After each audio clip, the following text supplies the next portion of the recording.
That was my 70K month, was like a brand new listing. First video, 3 million views, made $8,000. And I was like, Wow. and I was in college, bro, like Yeah, completely yeah, yeah. broke. So 8 grand to me, I was like, that was probably the richest I ever felt. Me and Nick are not like super special guys at all. I don't feel like Not one I'm bit. inherently talented. I think we're just guys who have been willing to like do the thing. That's like a money glitch, isn't it? What's up, guys? I'm Nick G, and I'm here with CJ Weber. CJ, tell me about yourself. What is up, guys?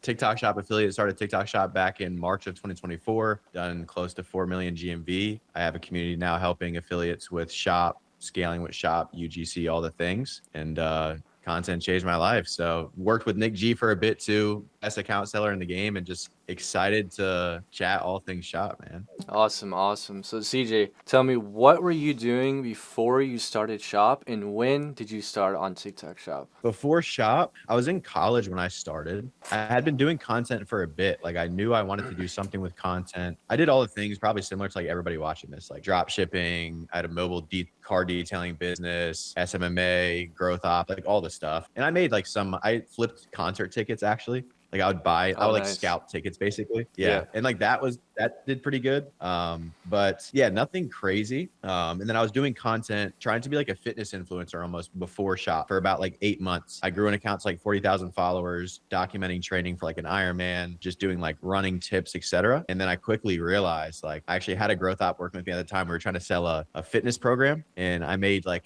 the audience was just so cooked, and I made no money. And I was like, I'm doing the thing everyone's telling me to do. I grew the followers, I have the personal brand, and I like made nothing. And it took like 8 months of work to basically like fail. And then my buddy Colin Reich, who's now like pretty big in the UGC space, he runs a pretty big tribe agency. He was doing TikTok Shop. I saw him posting with the Beast Bites creatine gummies. Any OGs probably remember those. Yeah, and he was posting them and just making these like stupid skits. And I was like, yo, you making any money from this? And he was like, yeah, I made $100 this week. And I was like, $100, like Yeah. I could use $100. So Yeah, yeah. I started doing it, and then a bit of luck, and I think it was helpful that I was like doing content for like a year before I started Shop, so I was comfortable and everything. But I posted some video with a tripod. I might have it somewhere in here. A random tripod I had around my house. First video, 3 million views, made $8,000, and I was like, Wow. and I was in college, bro, like Yeah, completely yeah, yeah. broke. So 8 grand to me, I was like, that was probably the richest I ever felt to this day. Yeah, yeah, yeah.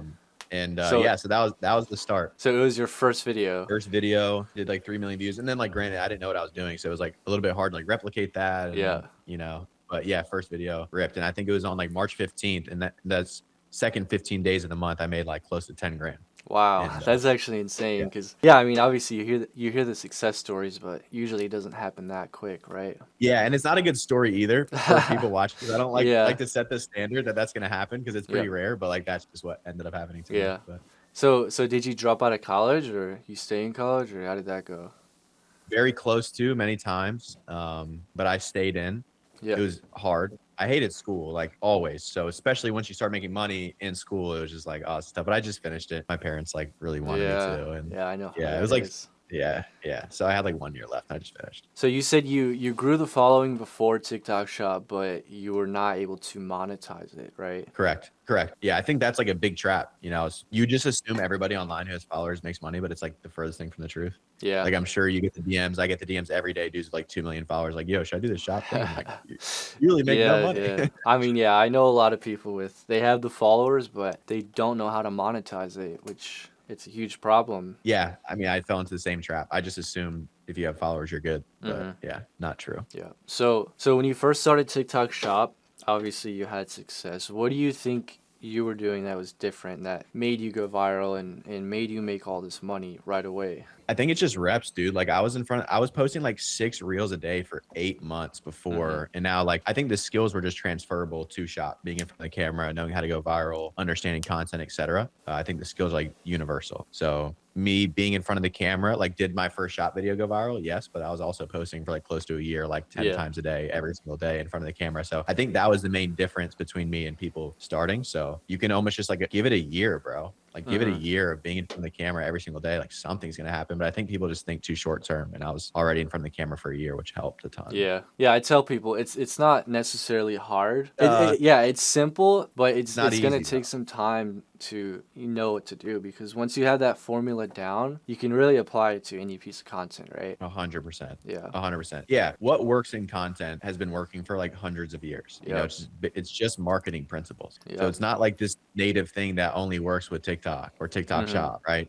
But if you can like understand content at a deeper level, which honestly took me like a year and a half. Like I think there's a phase like you suck at content, then you get good at copying other people, and then Yeah. you actually start to understand content is like the Exactly. next phase, right? But Yeah. yeah. That's why I always recommend people to, before they go push out a bunch of videos, go and watch those top videos, because although you might not pick up on everything they're doing, because there are a lot of small things that you might not notice, there are so many things you can apply to your video just to make it 1% better. Maybe you can do, you know, better cuts, you can do better transitions, zoom ins, you know, text hooks, you know, all these things that can just make it 1% better, and all those combined can make it overall a better video, instead of just shooting in the 100%. dark, just like a lot of people tend to do when they start, which is fine. Like, you should be shooting in the dark, but I mean, you should be shooting, but not in the dark. You know, you should try to get better. I think it just seems a lot of creators waste like the first 3 months. Like you Yeah. don't need to try to do your own thing, especially in the beginning. You don't have to like word for word copy people, but like you said, they should be watching content a ton. Yeah. I agree completely. So let me ask you this: how are you finding those products? Because obviously you weren't just promoting some random products. You were finding products that were going to do well, or have potential. So how are you finding those products? Yeah. So for me at first, it was something I just had around my house. Doesn't always work that way for people. Got a bit Yep. lucky. Then at the time I was doing a ton of fitness stuff. I was very in shape. I was pretty lean. My second product was like fitness related. And so I just thought, like, why not just play into some sort of like competitive advantage I have? Everybody watching this right now has some sort of competitive advantage, whether you're a mom or like one of my creators right now that I'm working with. He's 6'5", 275. Oh, And his wow. whole thing, tank, right? Massive dude. And his whole thing is like selling clothes to big men. Like he can sell to a niche that I can't sell to. Yeah. So I think for a long time, I was just trying to play into like competitive advantages. And then I found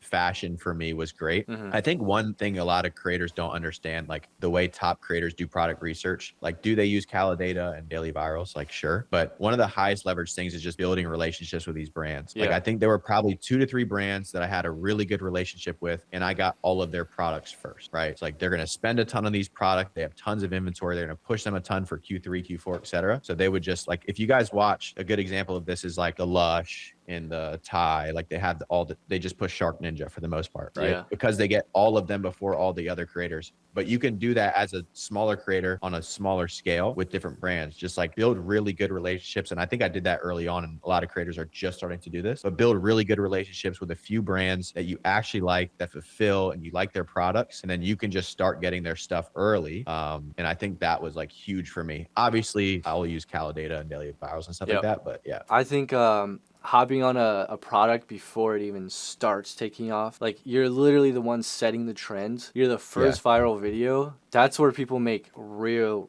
money. I'm talking like the 50K, 60K, 70K months is when this product literally just starts. And it's obviously going to go viral because it's from a brand who goes viral a lot. Yeah, that was my 70K month, was like a brand new listing. I think 5 sold. I thought the product sucked, and I was like, you know what? Yeah. I'm going to push it. It was kind of right when GMV Max was starting, and it just won the ad spend, and it just absolutely crushed. Yeah.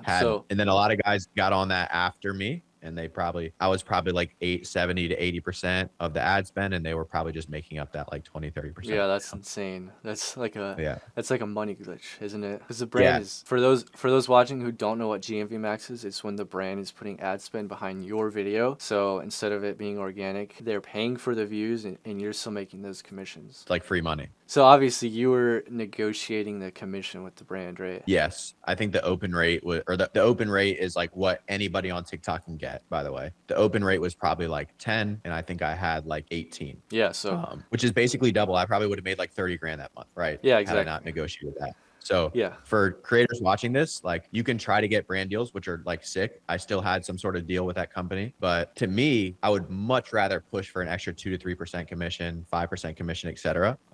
Like for them, I pitched 20. I knew I wasn't going to get 20, and I was surprised when we landed on 18, you know, but I would much rather that doubles my commission. If you know you're actually a good creator, you can do well for the product, rather than I could have probably negotiated like a 4 or 5K retainer and kept the same amount, and I would have made like 40 grand that month, you know? So yeah, it's crazy because like 1 to 2% can be the difference between making thousands of dollars extra per month off of a product. 100%. Yeah. I don't think a lot of creators do that enough. I think it's also comes down to like not trusting themselves as creators. If you Yeah. actually truly believe you could do well for the brand, you would 100% want higher commission. Yep, exactly. Yeah, that's just like a lack of confidence, you know. Yeah. So whenever you're in your prime and posting every day, like tons of videos per day, approximately how many of these videos were just trash, like not getting any sales, versus how many were going viral and making you good money? Yeah. Majority of them just don't do well, bro. Like the hit rate of top creators is still like extremely low. I think the only difference is top creators have a better idea of maybe why, or like they have a better idea when like they're testing stuff. But yeah,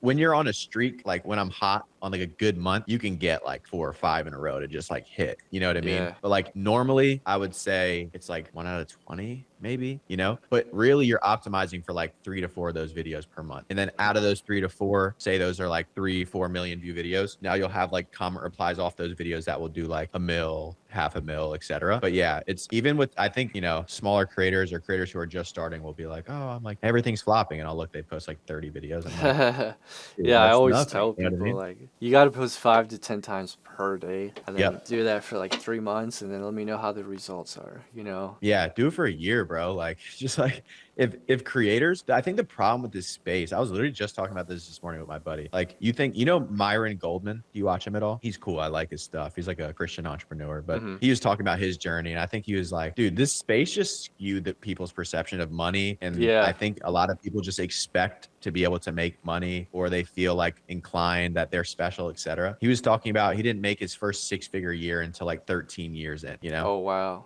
Yeah. And now he's like absolute big dog, crushing, like multi millionaire. But like creators are like, oh, I'm 2 months in, I'm so disappointed. I'm like, bro, you're starting a business. Like think of it, think way longer. If you're gonna be here for the next 5 years, like you can't lose. That's kind of like a result of, I guess, social media and people saying how easy it is, which it's simple, but it's like at the start you're a beginner, you don't know anything about content. Obviously, you're learning a new skill, which is sales, which is certainly not an easy skill.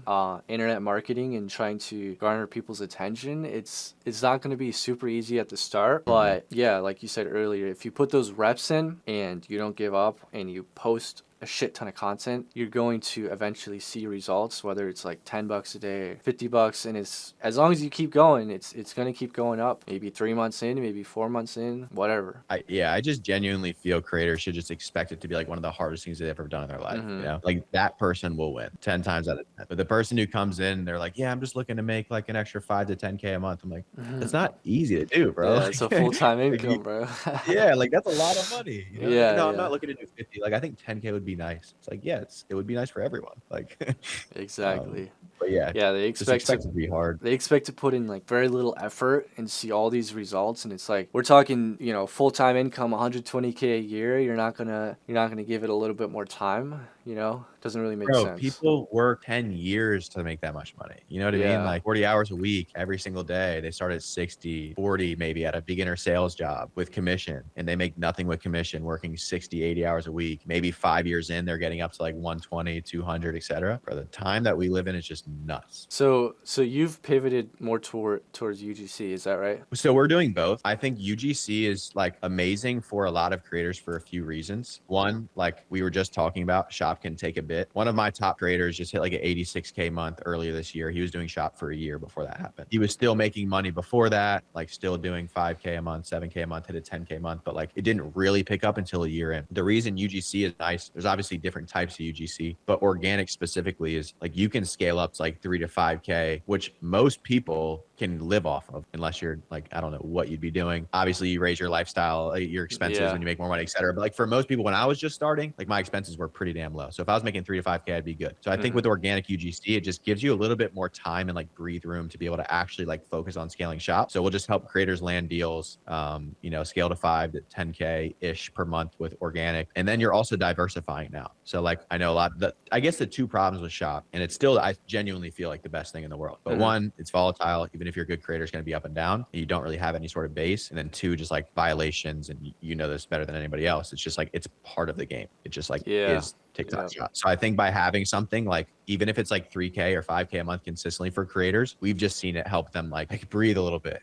you know, and like be Right. willing to take the jump and go full time because they have something off platform, has nothing to do with TikTok Shop, and it's consistent. So Yeah, I mean it's always good to diversify your income, right? And if you're relying on TikTok, which is notorious for, giving out BS violations, it's kind of unfortunate if you're running one account, you're doing well, then all of a sudden it gets shut down. So I can definitely see that, and then as well as yeah, the income part where, say for whatever reason you don't go viral, you still have that brand deal where you're getting paid. You can pay the bills, all that stuff. Totally makes sense. yeah, So it's way lower leverage than Shop. Like you're not going to see someone hitting like a 50K month with yeah. UGC. Like it just doesn't happen. I think like the best creators that we work with are doing like 20K a month with UGC, which is like great. Now you have Tribe, which is considered UGC, which is a great platform. And like for all creators watching this, if any brands you're working with are on Tribe, I would repurpose your stuff there. Not being paid to say this, but yeah, like if you can get now they're taking your shot videos and running them on Meta, which is a phenomenal idea. But it's just nice to have something consistent and diversify,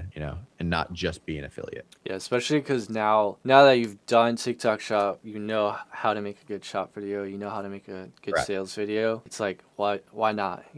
Why not do it? 100%. So obviously your TikTok Shop numbers, like your commissions, your good months, those basically I guess became your portfolio. Is that right? Yeah, exactly. For UGC, you mean? Yeah, yeah. Yeah, like any creator, well, the cool thing about UGC right away is like you don't need any experience, which is like kind of nuts. Like you can just like make some fake example videos and then just like start landing some deals like first week, not as an affiliate. Now we do see like affiliates who are watching this, like if you've done, if you've had some viral videos, maybe done like a 50K GMV month, 10K GMV month, etc., like your portfolio is obviously gonna look a lot better. You'll land better deals. But yeah, like with my portfolio, I could land some like crazy freaking deals. Yeah.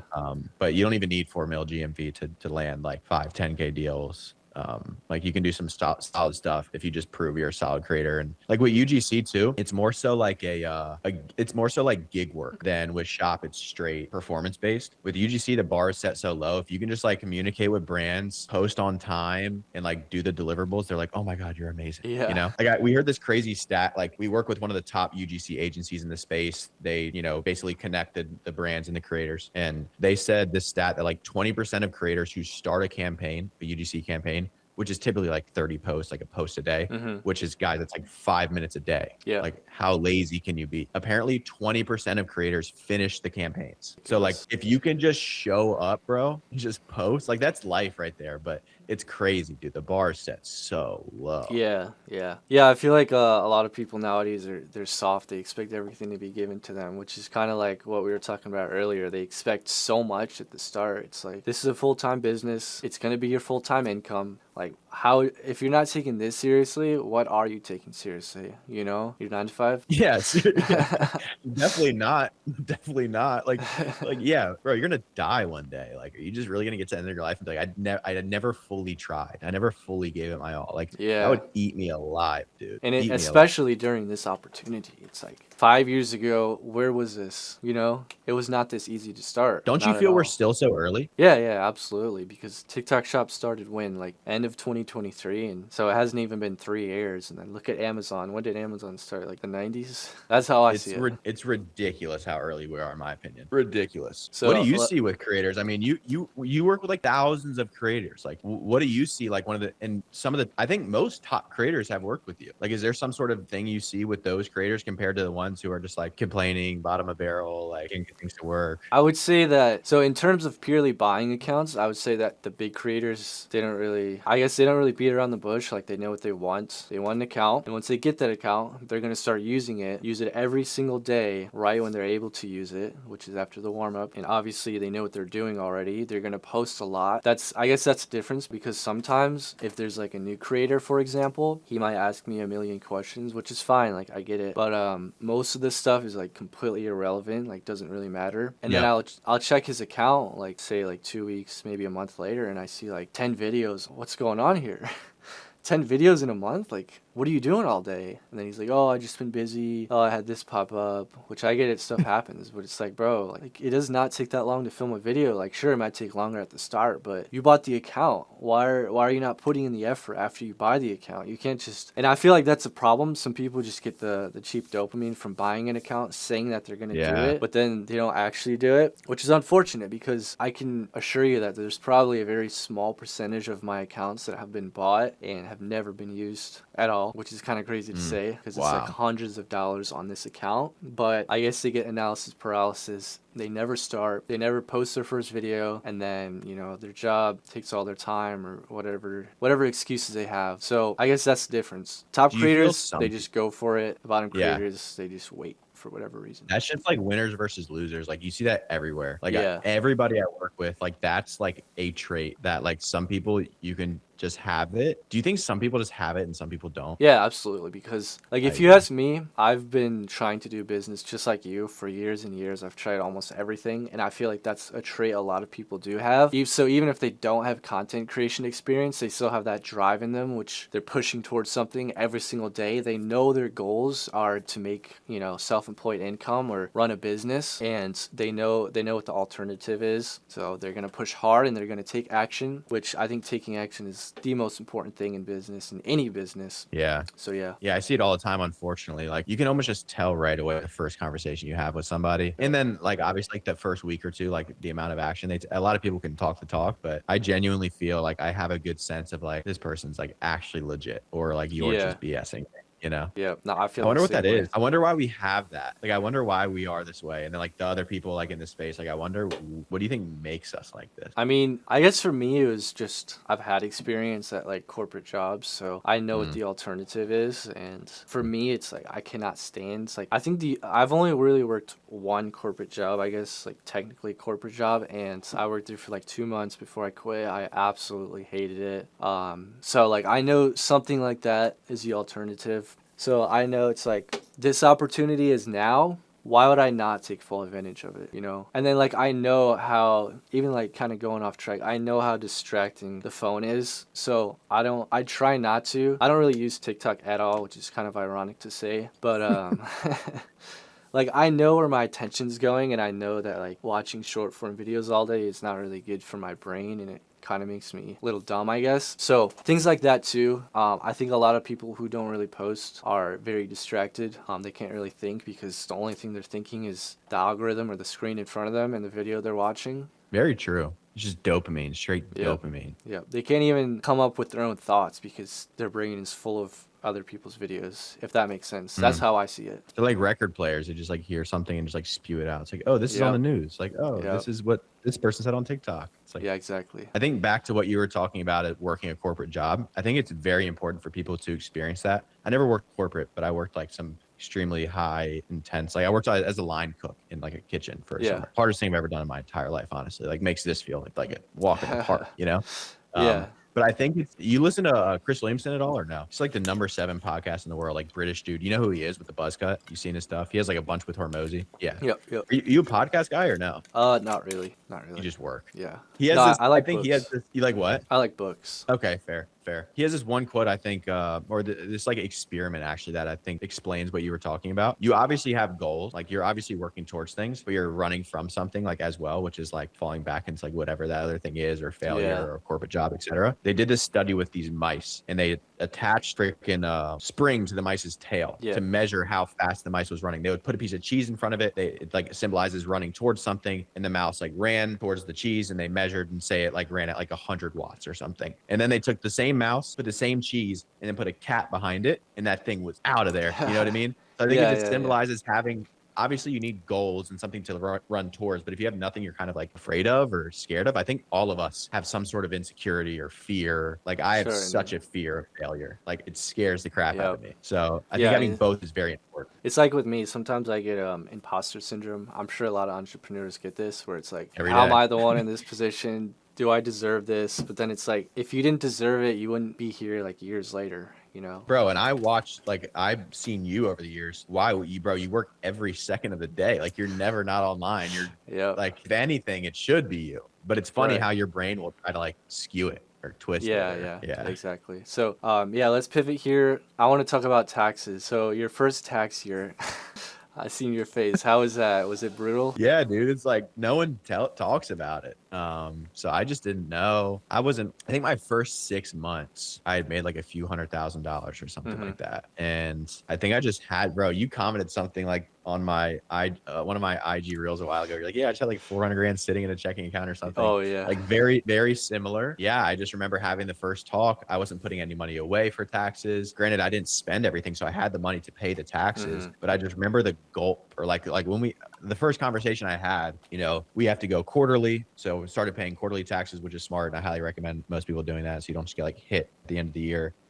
Also, this is not financial advice by any means, but yeah, I just remember paying like for a lot for the first quarter, not even Yeah. for the year. And I was just like shocked. Yeah. So now I think there's like tax strategy and tax planning opposed to just having like a bookkeeper. Like that's a big difference for me. So Mm-hmm. all my investments are like my CPA and my financial advisor work together. So like my, investing is tied to tax planning. So that's Yeah. helpful. But yeah. Yeah, you have to, again, this isn't tax advice, but you have to spend, for me, I have to spend money on my business. If I don't spend money on my business, then my tax bill will be extremely high. Yep. So, it's kind of good, right? Because it's like I'm investing back into my business, which is going to make me more money, but once again, that's going to make me taxed more. So, it's kind of like an infinite loop of tax in growing the business, which is their point, right? The government wants your business to grow because it's more money for them. But Yeah. yeah, I mean, people don't think about taxes. I certainly didn't think about taxes. Thankfully, I had a good tax guy my first year, and I talked to him before the year ended, so I was able to make a ton of purchases, a ton of write-offs, and it wasn't that high, but it was certainly high. And yeah, like CJ said, people do not think about this. You need to think about this because, like, depending on how much you make, this can be the difference between paying like $1,000 or 50, 60, 70 grand just gone. Yeah, dude. I know guys that are just getting hit like 6 figures, like Yep. crazy. Especially affiliates actually, because it's tough as an affiliate. Like for me, like bro, there was no expenses. Right. Now Right. with like running the agency and everything, we have payroll, we have, software, like the office, like, there's tons of things I can spend on. But like as an affiliate, bro, you just get free samples and then like you get a ring light and a phone.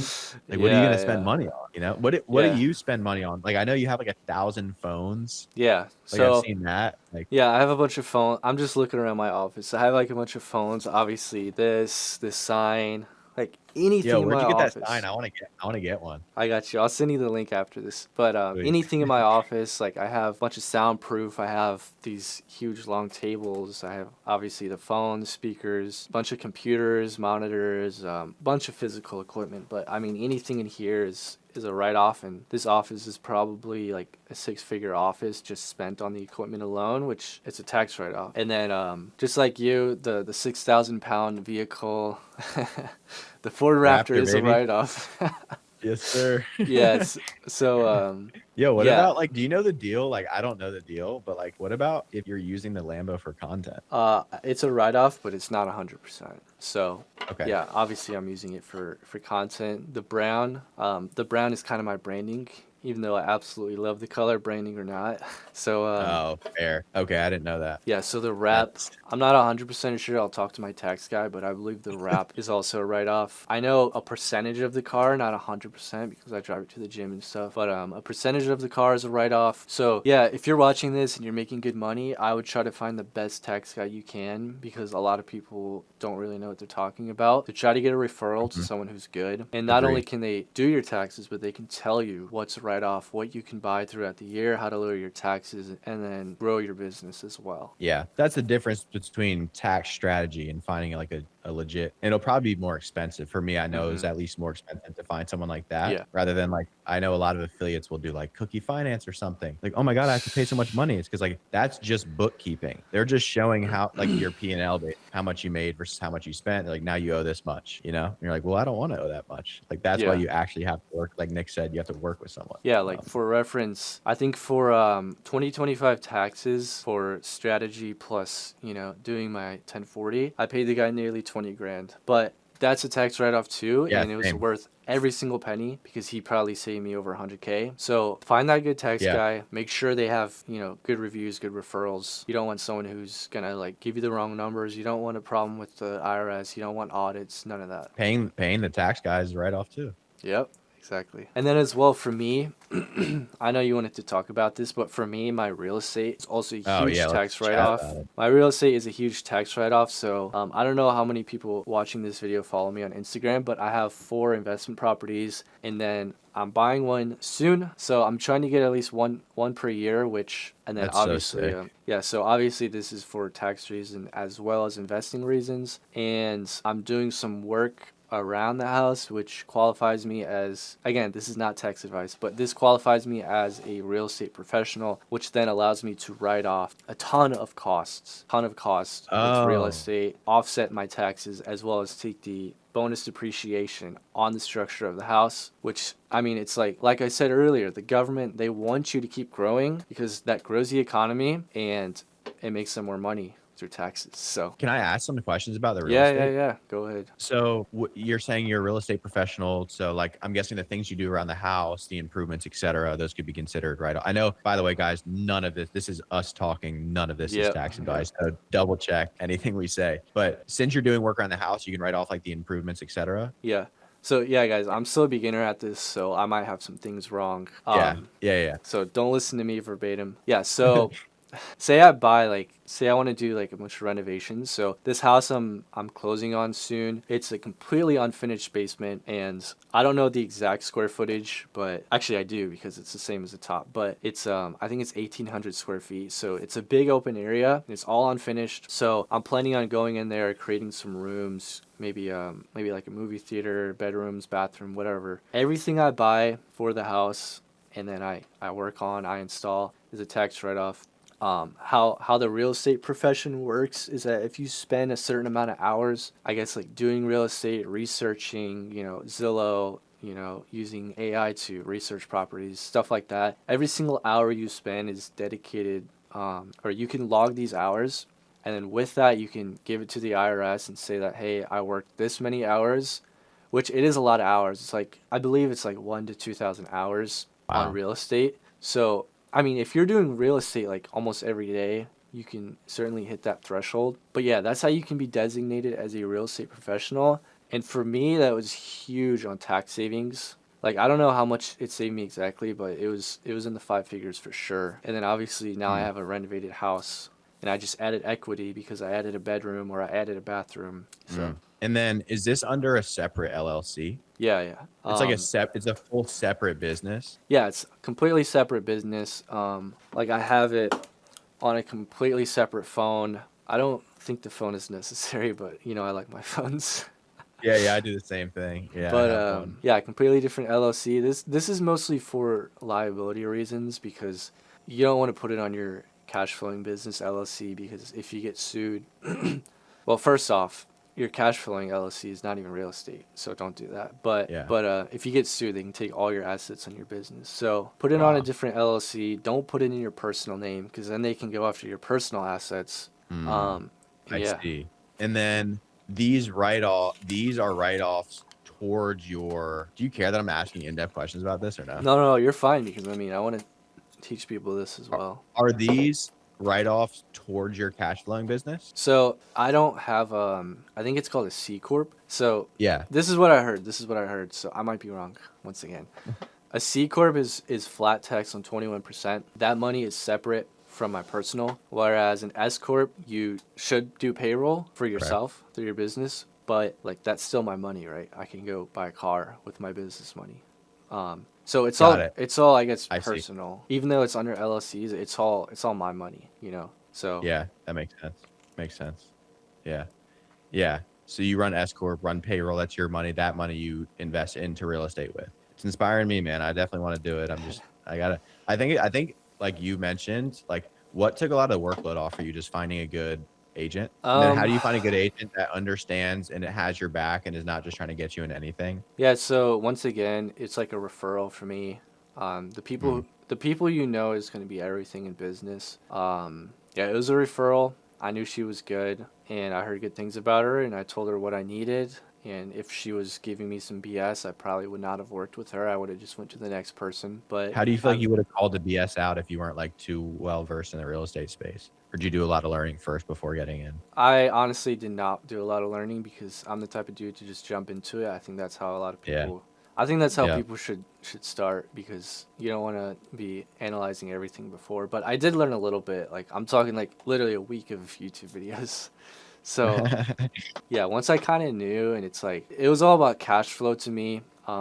Obviously, there were more things I learned over time. Like obviously, an older house is gonna have certain problems. Or look at the basement, look at the see if there's like flooding, see if there's cracks in the foundation. So very small things on the house I learned, I guess, later down the line. But I was just looking for cash flowing businesses at the start, and then if you're buying a house, you will get an inspection. So if there's something super wrong with it, the inspector will see that, and then you can always back out of the contract.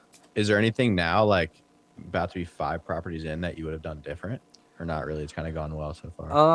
I mean, honestly, it's gone pretty well. There was I'd say 2 of my properties are a lot better than the other 2, but it doesn't mean that the other 2 are bad. I think I would still cash flow. Just but- numbers wise? Yeah, just numbers wise, mostly just the area. I mean, it's hard. Like I grew up in this county that I'm investing in, so I kind of knew like the good areas and the bad areas. Fair. So I would definitely recommend find an area that's more known for families. There's a lot of like businesses around that people work at. Like if there's a lot of office buildings around, that's great because chances are that worker is going to need somewhere to live, and they're not going to want to live far away from their work. And then yeah, I mean, location I think it's very important in business. It's like you can have the nicest house, but if it's in a bad area, like no one's really going to want to rent it.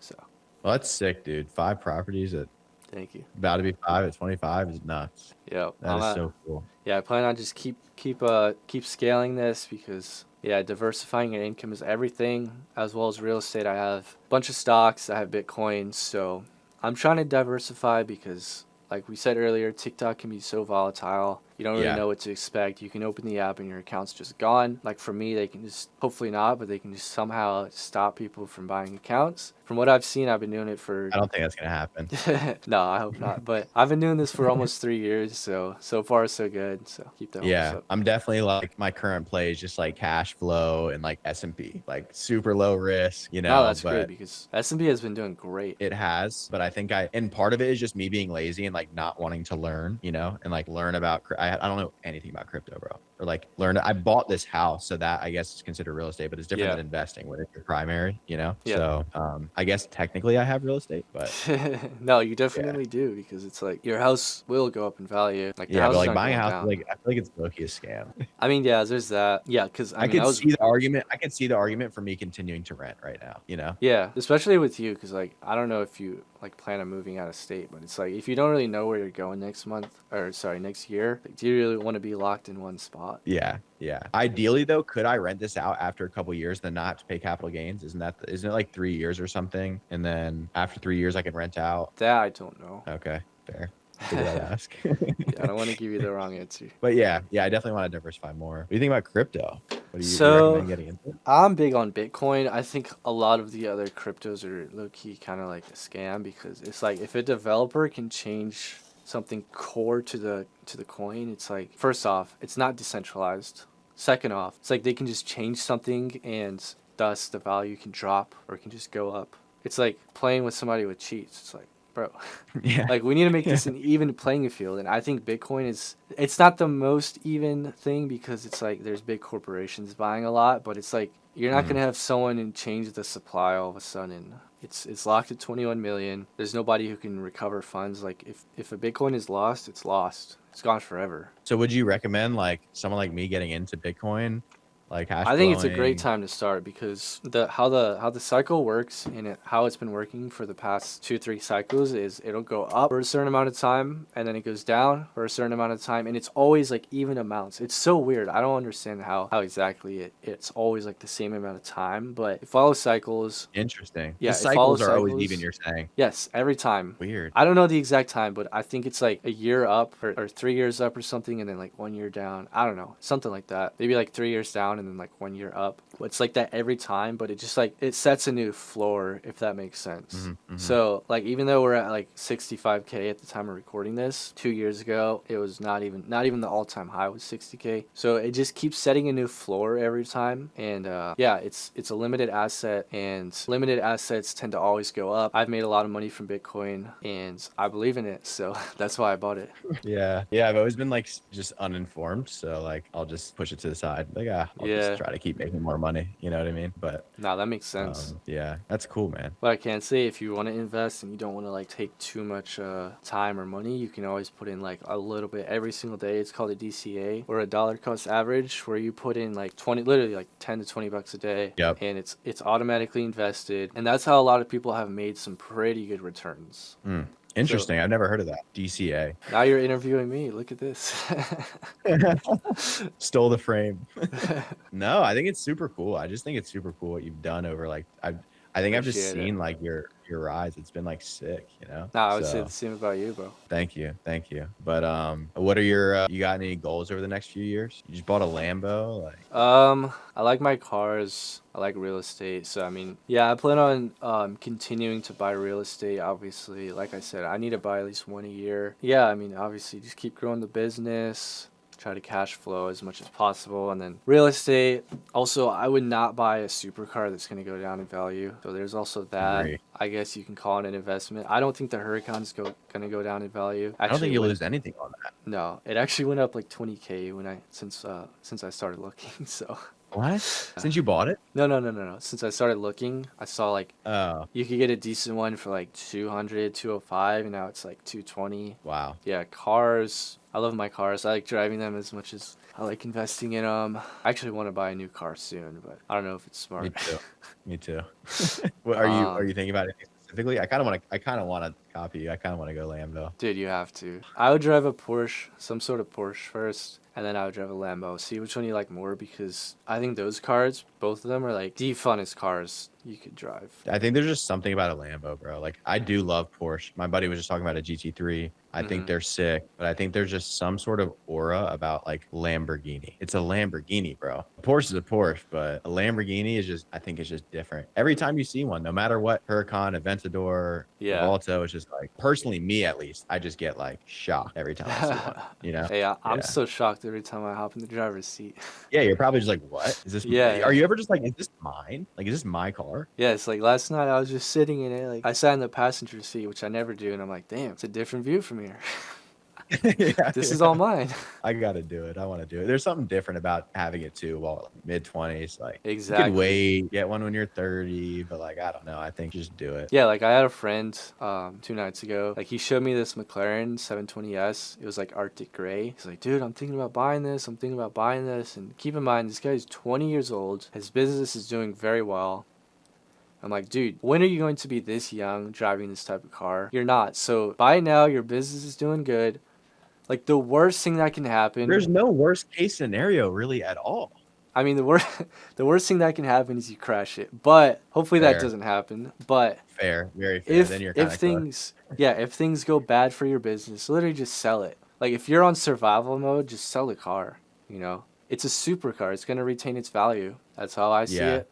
What about like just getting bent over backwards on interest and like going under? You think you guys could go under on these cars and like not be able to get the same amount and owe money, etc.? I mean, yeah, that's always possible.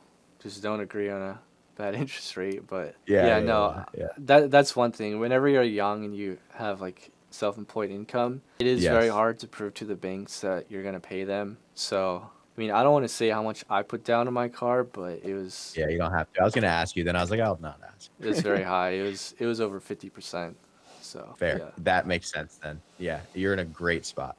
You know, guys put like 20 down, get bent over backwards on interest, and they try and sell it, and they realize they Yeah. can't. You know, and they're screwed, and then your credit's cooked. That's sick, man. What? You got anything else for me? I mean, I guess we can just kind of finish it with what we started with, saying how Yeah. I guess like good of an opportunity TikTok Shop is. Is that cool? Yeah, I mean, I think it's just crazy the fact that we're even having this conversation about like mid 20s buying Lamborghini. Like you have a Lambo. I've been able to buy a crib, Dream Raptor, all content.